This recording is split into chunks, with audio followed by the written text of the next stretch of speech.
আমাদের সংস্কৃতি, আমাদের সংস্কার সর্বদা থাকবে আমাদের সাথে। ভারতের মহান গ্রন্থ আর কাব্যের সম্পূর্ণ সংকলন। সাবস্ক্রাইব করুন তিলক। নিজের মনকে সন্ন্যাসী বানাও আর এই মোহের বন্ধনকে ছাড়ো। আর এই ব্যাপারে ভাবো যে এই সময়ে তোমার কর্তব্য কি, তোমার ধর্ম কি, আর সেটা অনুযায়ী কর্ম করো। প্রভু, ভগবান শ্রীকৃষ্ণ একদিকে তো অর্জুনকে এটাই বোঝানোর চেষ্টা করছেন যে এই আত্মীয় স্বজন সমস্ত কিছু ব্যর্থ, এর মোহ ত্যাগ করে দাও, এই বন্ধন থেকে মুক্ত হয়ে যাও। আর অন্যদিকে উনি অর্জুনকে যুদ্ধ করার জন্য প্রেরণা দিচ্ছেন, ওকে আত্মীয়দের বিরুদ্ধে অস্ত্র ওঠানোর জন্য প্ররোচনা দিচ্ছেন, তাদের হত্যা করার কথা বলছেন। দেবী, অর্জুনকে ভগবান শ্রীকৃষ্ণের উপদেশ ঠিকই বলেছেন। এর মধ্যে সন্দেহ এবং চিন্তা করার কি আছে? প্রভু, যুদ্ধ করা এবং নিজের শত্রুদের হত্যা করা যোদ্ধাদের কাজ, সন্ন্যাসীদের নয়।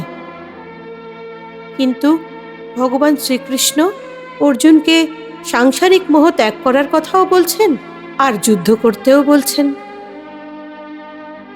তাহলে একই সময়ে একজন মানুষ যোদ্ধাও হবে আবার সন্ন্যাসীও হবে, এটা কি করে সম্ভব হতে পারে? এটা তো পরস্পর বিরোধী বিচার হয়ে গেল। সন্ন্যাসী যদি হবে তাহলে যুদ্ধ কেন করবে?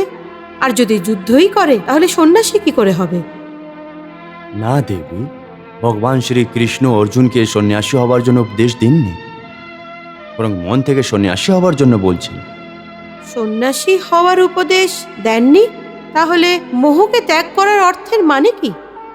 দেবী, ভগবান শ্রীকৃষ্ণ এই সংসারকে ত্যাগ করার পক্ষে নয়। উনি তো শুধু এটাই চান যে মানুষ এই সংসার থেকে নিজের কর্মের ফল যা পাওয়া যায় ওইগুলো সমস্ত ভোগকে ভোগ ভেবে করুক, কিন্তু অশক্তি থেকে মুক্তি পেয়ে। মানুষকে মুক্তি পাওয়ার জন্য সন্ন্যাসী হওয়ার প্রয়োজন নেই। শুধু মন থেকে সন্ন্যাসী হয়ে নিজের সুখ এবং দুঃখকে ভোগ করেও নিজের ধর্ম না ভুলে যায়, মোহ মায়ের ফাঁদে না পড়ে নিজের ধর্মের পালন করুন। সন্ন্যাসী না, সন্ন্যাসীর মতন কাজ করুন। হে কেশব, একদিকে তুমি সন্ন্যাসের কথা বলছো, সন্ন্যাসীর মতন সমস্ত আত্মীয় স্বজনকে ভেঙে দেওয়ার কথা বলছো, আর অন্যদিকে আমাকে কর্ম করার জন্য বলছো। এই দুটোই কথা পরস্পর বিরোধী। তুমি জানো, মনুষ্য যে কোনো কর্ম করে সেই কর্মের কোনো কারণ হয়, কেউ প্রেরণা দেয়, যার প্রেরণার জন্য মানুষ কর্ম করে। কোনো ভাবনা তো নিশ্চয়ই হয়, যেই ভাবনার অনুভূতির জন্য মানুষে ভালো খারাপ যে কোনো কর্ম করে থাকে। অর্থাৎ কর্ম শিকরে অনুভূতি হয়, আর অনুভূতির শিকরে কোনো না কোনো সম্পর্ক নিশ্চয়ই হয়। কারণ যে কোনো সম্পর্ক কোনো আত্মীয় বাত্মীয়র ভাবনা তো জন্ম নিতে পারে না। অর্জুন, তুমি ঠিক বলছো।